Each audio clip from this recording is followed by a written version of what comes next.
June 4, 1944. Atlantic swells running heavy off Cape Blanco, French West Africa. The coordinates read 20 degrees north, 19 degrees west.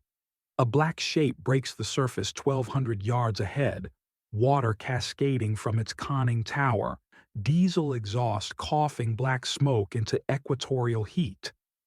On the escort carrier Guadalcanal, a voice cuts across the flight deck. Don't sink her. Board her. A 23-year-old machinist's mate from Pennsylvania, Zenon B. Lukosius, checks the wrench in his belt and runs toward a whaleboat swinging over the side. In the next 40 minutes, he will help capture the first enemy warship taken by the United States Navy in 132 years. The submarine is U-505. The prize inside her pressure hull will change the course of the war. But first, someone has to go down into that flooding steel tomb and keep her from sinking. That someone is about to become Lukosius. Hunter-killer groups had been prowling the Atlantic for 2 years, trying to turn the tables on Germany's U-boat fleet. Small escort carriers, each carrying 28 aircraft, screened by destroyers and destroyer escorts, ranging thousands of miles from any friendly port. Their mission was not just defense, it was annihilation. Sink the submarines before they could sink Allied merchant ships. The Guadalcanal Group, designated Task Group 22.3, had been at sea for weeks. They had sunk one U-boat already. But sinking was common. Capture was unheard of. A U-boat taken intact, with its codes and cipher machines, with its charts and technical manuals, with everything the Kriegsmarine tried so desperately to keep secret, would be worth more than a dozen kills. The intelligence value alone could save hundreds of ships and tens of thousands of lives. That was the theory. The reality was harder. U-boats carried scuttling charges. Captains were under strict orders to destroy their boats rather than let them fall into enemy hands. Boarding parties had tried before. They had found nothing but flooded compartments and ticking timers. But on this day, off West Africa, with the sun climbing toward noon and the Atlantic running heavy, the United States Navy was about to get extraordinarily lucky. And Zenon Lukosius was about to earn his place in history. The Battle of the Atlantic was entering its 5th year. By June 1944, the tide had turned, but the cost remained staggering. In 1942 alone, U-boats had sunk more than 1,200 Allied merchant ships, over 6 million tons of shipping, faster than the shipyards could replace them. Entire convoys disappeared. Tankers carrying fuel for the invasion of Europe went to the bottom in flames. The mathematics were brutal. Each U-boat at sea represented a threat to every convoy within a 1,000-mile radius. Germany had started the war with 57 operational submarines. By mid-1944, they had built over 1,000. Killing them one at a time was not enough. The Allies needed to break the system. That meant breaking the codes. German naval Enigma machines encrypted all operational communications. Weather reports, position updates, patrol orders, wolfpack coordinates. Every transmission scrambled through rotors that changed settings daily. British cryptanalysts at Bletchley Park had been reading German naval traffic intermittently since 1941, but every time the Kriegsmarine updated its code procedures, the codebreakers went blind.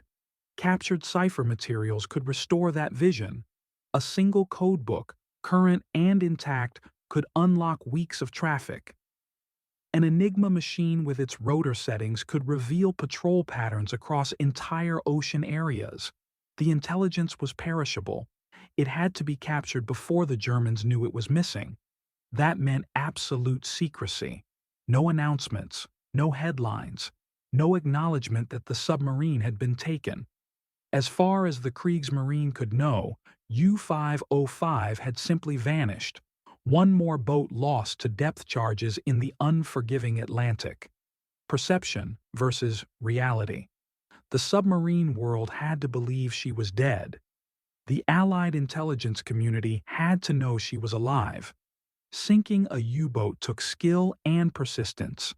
Capturing one took a combination of violence, speed, and technical competence that most surface sailors had never trained for.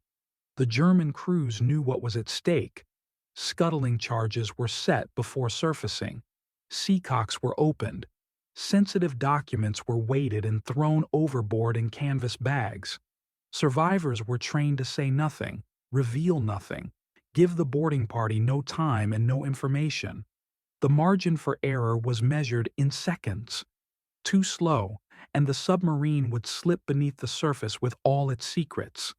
Too hesitant, and booby traps or remaining crew could kill the boarders.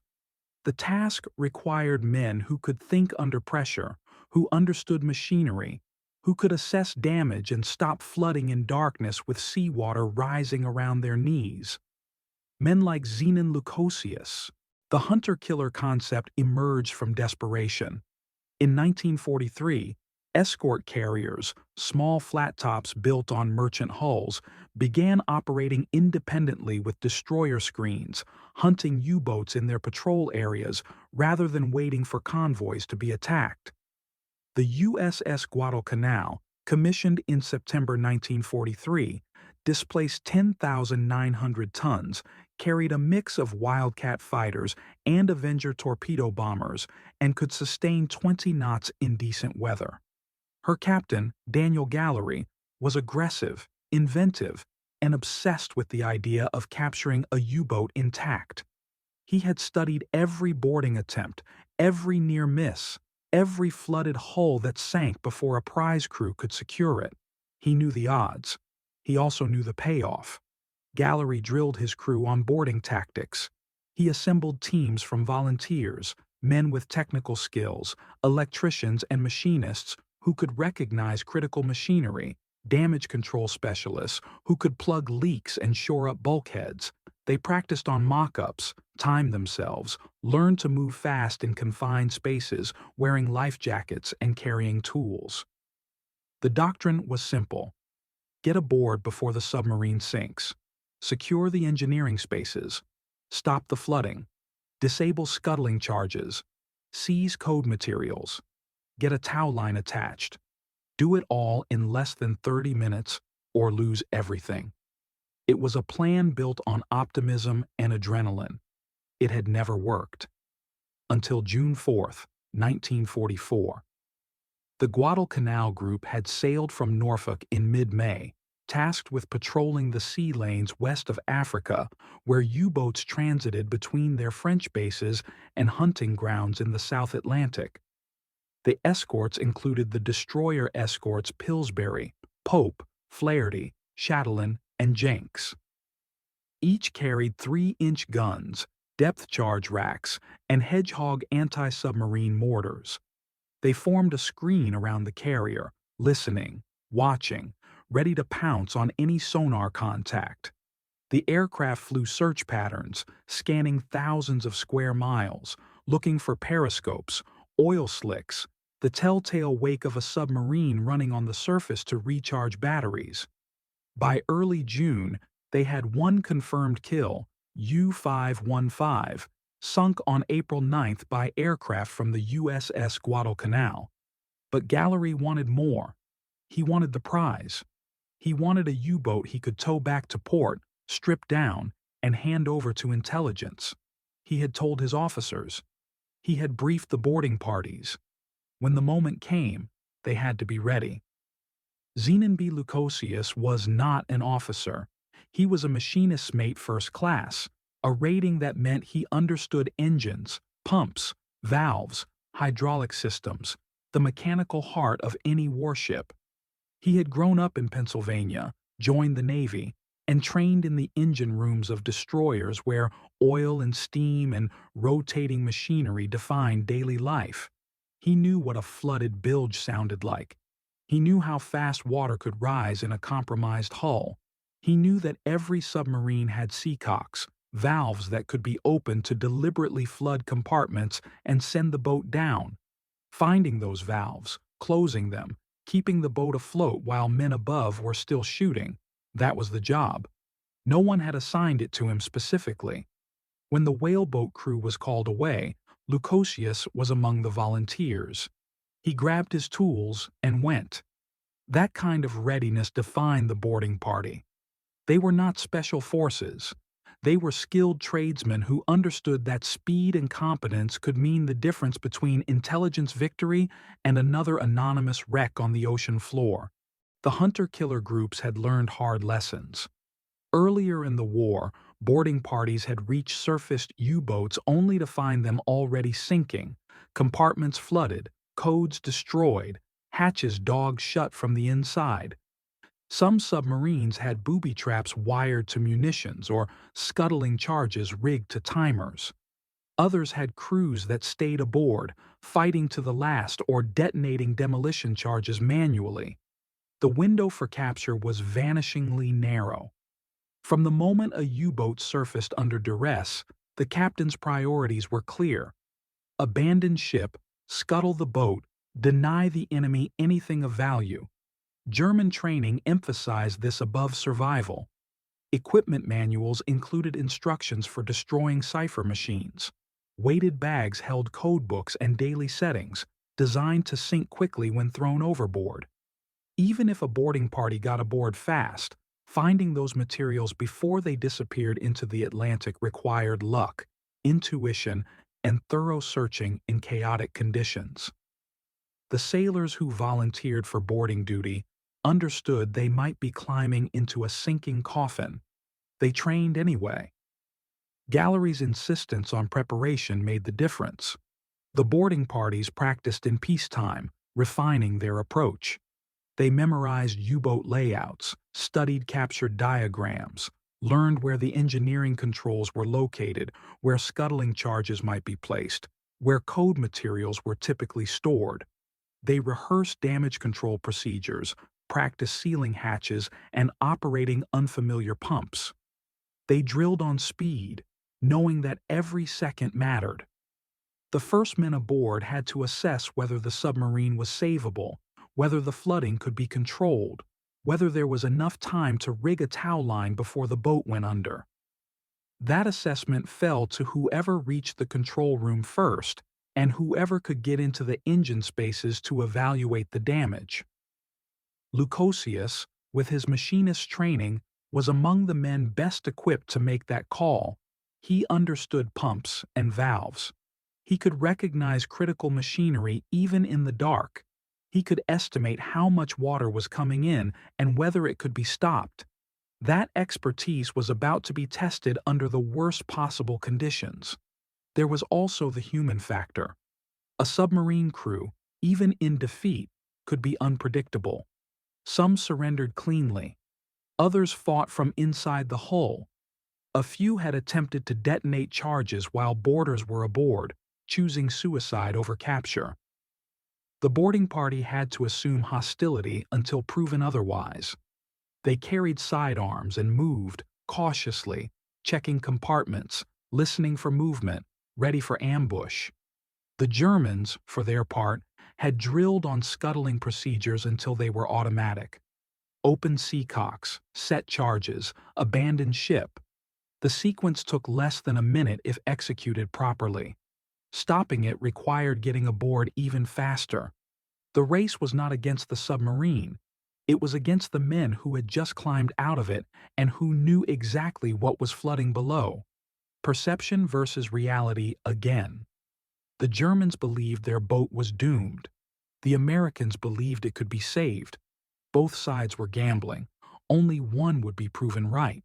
Mid-morning, June 4th. The Avenger Patrol aircraft, flown by Lieutenant Junior Grade John Cattle, picked up a sonar contact 70 miles northwest of the task group. Metallic echo, submerged target. The pilot radioed the position and stayed overhead, guiding the destroyer escorts toward the contact. The Chatelaine, commanded by Lieutenant Commander Dudley Knox, raced ahead at flank speed, her sonar pinging, narrowing the range. At 800 yards, the U-boat tried to go deep. The Chatelain's Hedgehog mortars fired, 24 projectiles arcing forward in an elliptical pattern set to detonate on contact. Several hit. Underwater explosions shook the sea. The submarine, U-505, under command of Oberleutnant Zurzee Harold Lang, had been on patrol for 6 weeks, heading home to France. The damage was immediate and catastrophic. Electrical systems shorted, hull plates cracked, depth control failed. The boat began an uncontrolled ascent, surfacing bow first at a steep angle, her conning tower breaking the surface 1,200 yards from the Chatelain. Lang ordered abandon ship. The scuttling charges were armed. The seacocks were opened. The crew scrambled topside and began jumping into the water. It looked like every other U-boat death. But Gallery saw something different. He saw a hull still riding high. He saw air in the ballast tanks. He saw, for the first time in his career, a submarine that might not sink immediately. He gave the order: prepare boarding parties, get a boat in the water, move fast. The destroyer escort Pillsbury swung alongside and lowered a whaleboat. The boarding party, led by Lieutenant Albert David, consisted of 8 men. Zenon Lukosius was among them. They pulled toward the U-boat under fire from American guns, still suppressing any resistance from the conning tower, though the German crew had already abandoned. The submarine wallowed in the swells, listing slightly, seawater pouring from vents and scuppers. Smoke curled from hatches. The diesels had stopped. There was no sign of anyone aboard, but there was also no certainty. The boat could have men inside, rigging demolition charges. It could have booby traps wired to the hatches. It could sink at any moment. The whaleboat crew pulled harder. David climbed aboard first, revolver drawn, and dropped through the conning tower hatch into darkness and chaos. The others followed. Lukosius went down the ladder into the control room, his boots splashing into ankle-deep water. Emergency lighting flickered. The air was thick with smoke and the stench of diesel fuel. Forward, he could hear rushing water, the sound of flooding compartments. The boat was going down unless someone stopped it. That was his job. The control room was a tangle of valves, wheels, electrical panels, all labeled in German, none of it familiar except in function. Water was rising. Somewhere below, seacocks were open, deliberately flooding the ballast and auxiliary tanks. The scuttling charges, demolition explosives set to blow holes in the hull, had not detonated yet. Either the timers were running or they had malfunctioned. There was no way to know without searching the boat. David ordered the team to spread out, check every compartment, find the charges, stop the flooding, get the pumps running. Lukosius moved aft toward the engine room, wading through water that was now knee-deep, his flashlight cutting through smoke. The diesels were silent. The electric motors were offline. The boat was dead in the water, held up only by the air still trapped in the forward ballast tanks. If those filled, U-505 would slide under and take everyone aboard with her. The perception from the surface was that the submarine had been mortally wounded, that she would sink within minutes. The reality below was more ambiguous. There was damage, yes, and flooding, but the major hull integrity appeared intact. If the water could be stopped, if the charges could be disarmed, if the boat could be kept afloat long enough to get a tow line attached, she might survive. Might everything depended on the next 30 minutes. Everything depended on men like Lukosius making the right decisions in near-total darkness with seawater rising and time running out. The engine room was flooding from multiple points. Seacocks in the auxiliary machinery spaces had been opened, allowing seawater to pour into the bilges and lower compartments. Lukosius identified the nearest valves by feel and function, following pipelines in the dim light, turning wheels to close off the flow. Some were jammed. Others turned easily, suggesting they had been opened hastily. He worked methodically, moving from valve to valve, testing each one, closing what he could. The water stopped rising in some areas but continued in others, which meant there were breaches he had not found yet, or damage from the depth charges that could not be easily repaired. He reported back to David. The flooding could be slowed but not stopped entirely. They would need pumps running to keep ahead of it. But the submarine's own pumps required electrical power, and the batteries had been damaged in the attack. The boat was running on emergency lighting only. Starting the main pumps would require bypassing damaged circuits, a job that would take time they did not have. The alternative was to keep the boat afloat manually, bailing if necessary, until a tow line could be rigged and the submarine pulled toward shallower water or friendly port. It was a desperate plan. It was also the only plan that kept the intelligence prize intact. David and another sailor, Arthur Nispel, found the scuttling charges in the forward torpedo room. They were standard demolition packs, wired to timers, designed to blow a hole large enough to sink the boat in seconds. The timers had been set, but had not detonated. Whether they had malfunctioned or been set for a delayed explosion was unclear. Knispel, an electrician, carefully disconnected the wiring, disarming the charges without triggering them. It was methodical, nerve-wracking work. One mistake, and the boat would explode with the boarding party still inside. But the charges came apart without incident.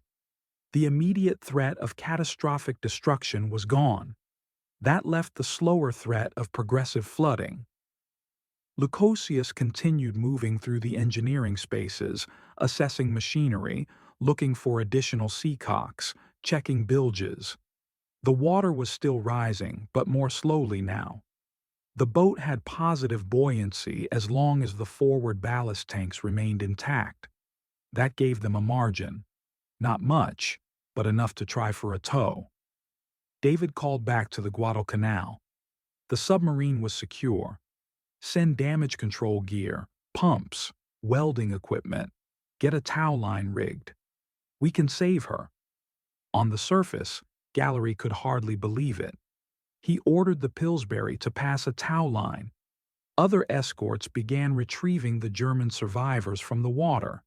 59 men pulled from the Atlantic, accounted for, separated from their boat, unable to interfere. The capture was succeeding. The perception that U-505 had sunk was about to become operational reality. As far as the German Navy would know, she had gone down with all hands. The truth, that she was under tow with American sailors aboard keeping her afloat, would remain classified for decades.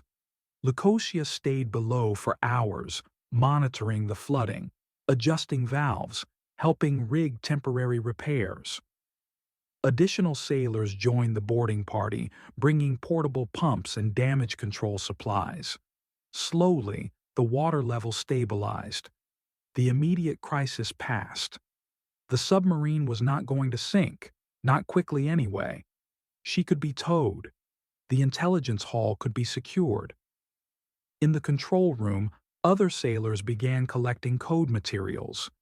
The Enigma machine, along with codebooks, daily setting sheets, chart tables, technical manuals, everything the Kriegsmarine used to operate and communicate. The haul was staggering, current codes, valid for weeks, rotor settings for the Enigma machines, weather codes, grid charts showing U-boat patrol areas.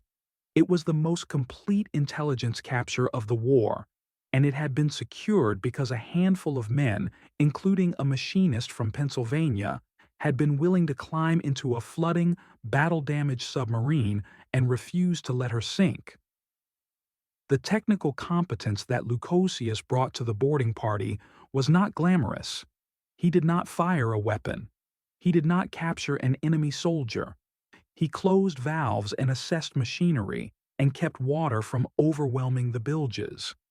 But without that unglamorous work, the submarine would have sunk. The codes would have been lost. the intelligence value would have disappeared beneath the Atlantic. Competence, not heroism, saved the prize. Competence and the willingness to wade through rising water in the dark, trusting training and instinct over fear.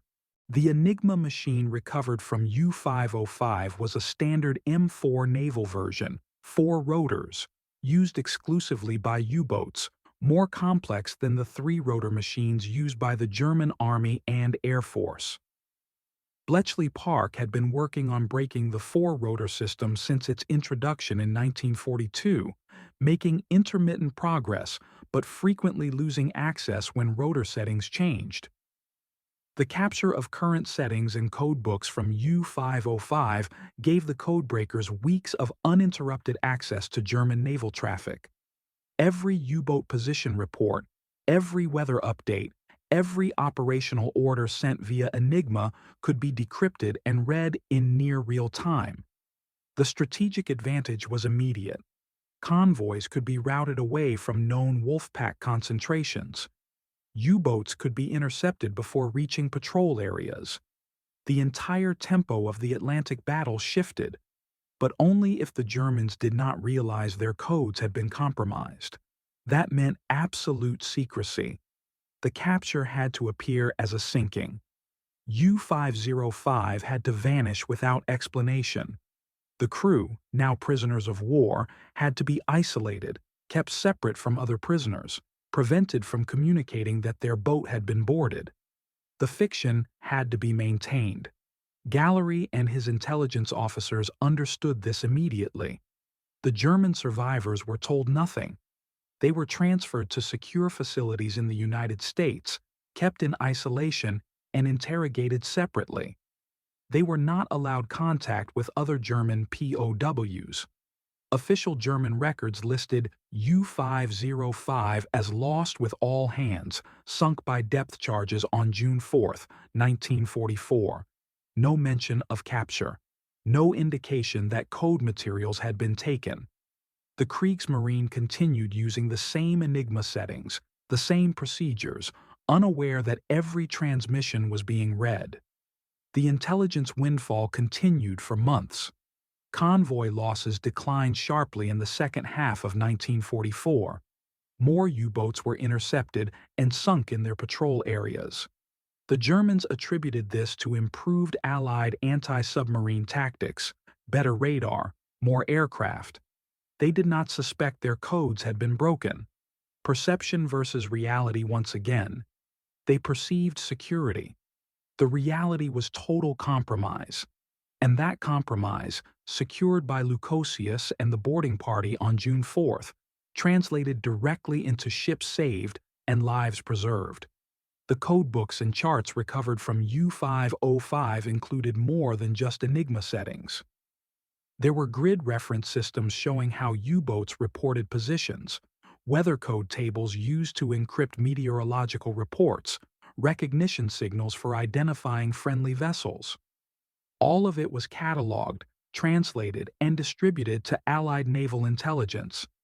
Analysts could now reconstruct German operational planning, anticipate patrol routes, and predict where U-boats would surface to recharge batteries. The intelligence loop closed. What had been guesswork became certainty. Convoy commodores received routing instructions based on decrypted U-boat positions. Escort groups were vectored toward intercepts with confidence. The mathematics of the Atlantic shifted. In early 1942, a convoy might lose 10 or 15 ships to a single Wolfpack attack. By late 1944, entire convoys crossed the Atlantic without seeing a U-boat. Some of that improvement came from more escorts and better aircraft, but much of it came from intelligence, from knowing where the enemy was and routing around him. And that intelligence, in significant measure, came from the capture of U-505. The boat itself was valuable as a technical specimen. The machinery and weapons could be studied, but the real prize was the paper and the rotors, the codes and the charts. Lukosius helped keep the boat afloat so those materials could be recovered. He enabled the intelligence coup not by capturing anything himself, but by preventing the submarine from sinking before others could secure the hull. His contribution was infrastructure. It was foundational. It was indispensable. Keeping the capture secret required discipline across multiple organizations. The boarding party could not speak publicly about what they had done.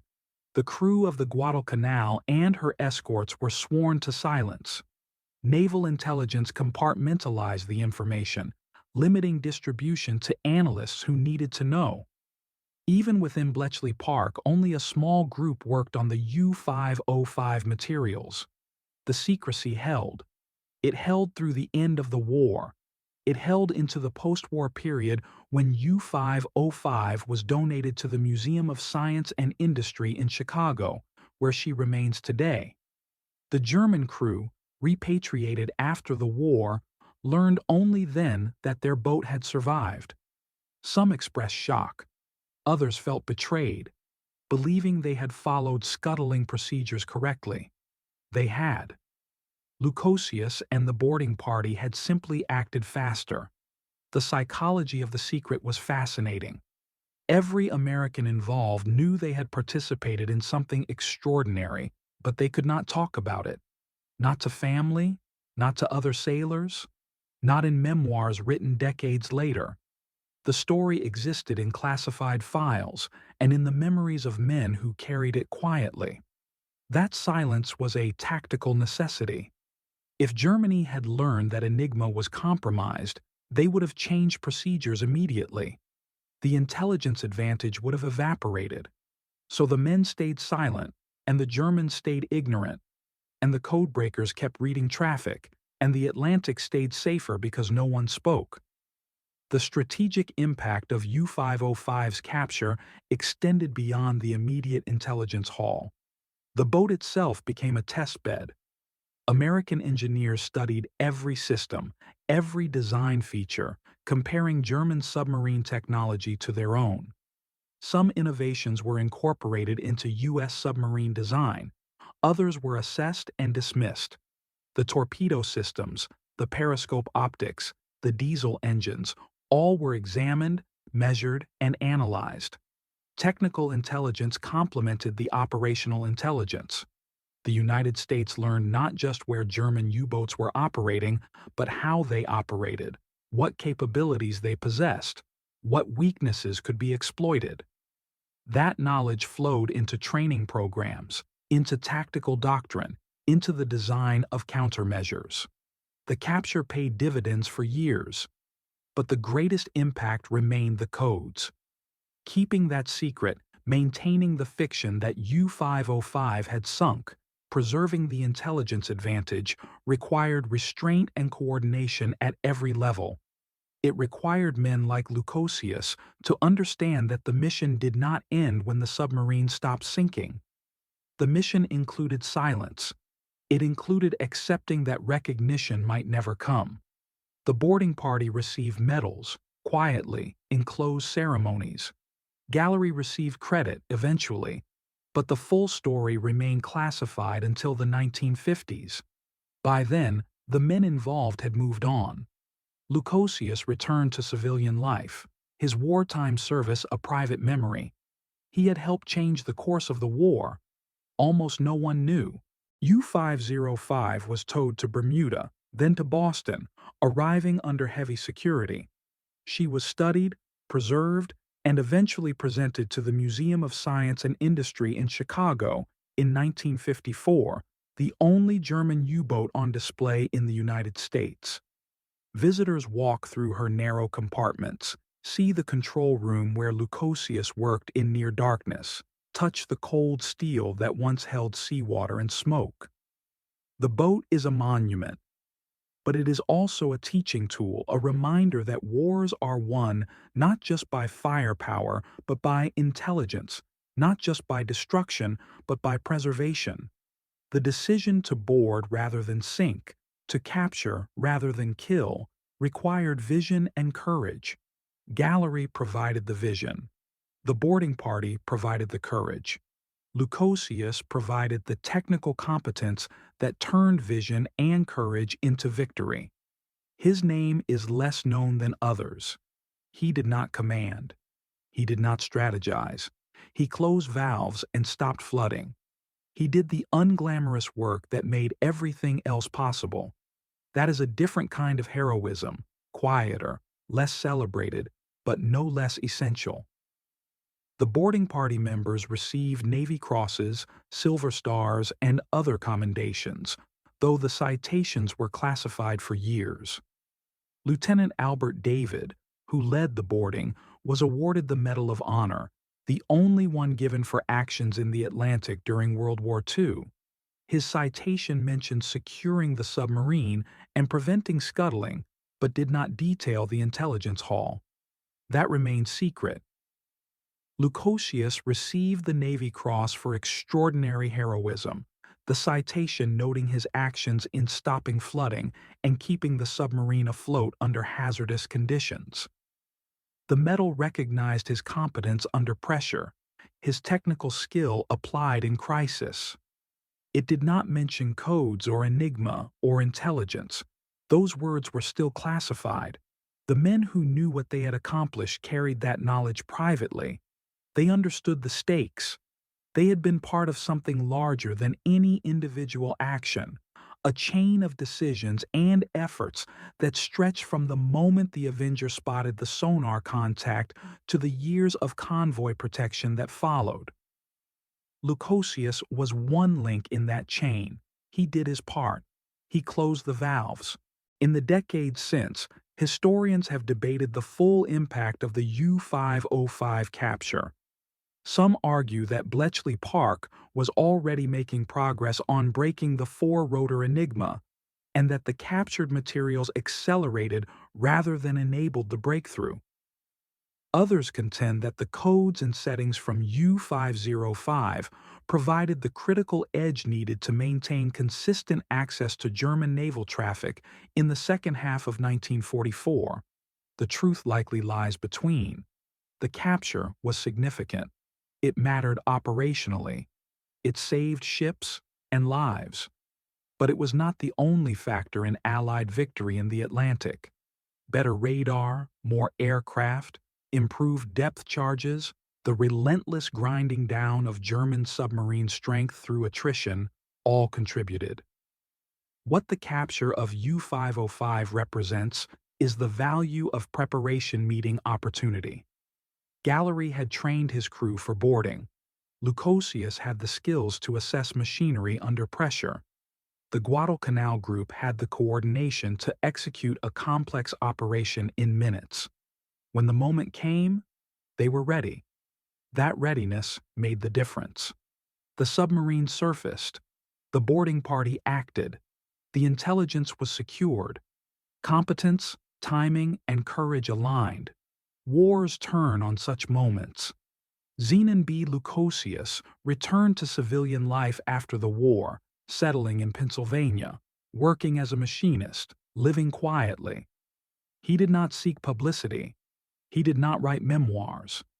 When the capture of U-505 became public knowledge in the 1950s, he was recognized as one of the boarding party, a veteran of a remarkable action. But the full extent of what he had helped accomplish, the intelligence impact, the convoy losses prevented, remained obscure even then. Only later, as Enigma decrypts were declassified and historians reconstructed the intelligence war, did the strategic significance of the capture become clear. By then, many of the men involved had passed away. Lukosius lived to see U-505 installed in Chicago, a monument to a mission he had been part of. He could walk through the submarine, see the valves he had closed, the compartments he had waded through, the machinery he had kept running long enough to save the boat. The steel remembered. The museum preserved it. Visitors touch history without understanding the individual moments that made it. A valve closed in darkness. Water stopped from rising. A submarine kept afloat. An intelligence haul secured. A machinist from Pennsylvania doing his job under the worst conditions imaginable. That is the legacy. Not grand strategy, not high command, just competence applied under pressure. Just a man with a wrench and the training to use it when it mattered most. That is how wars are won, one valve at a time.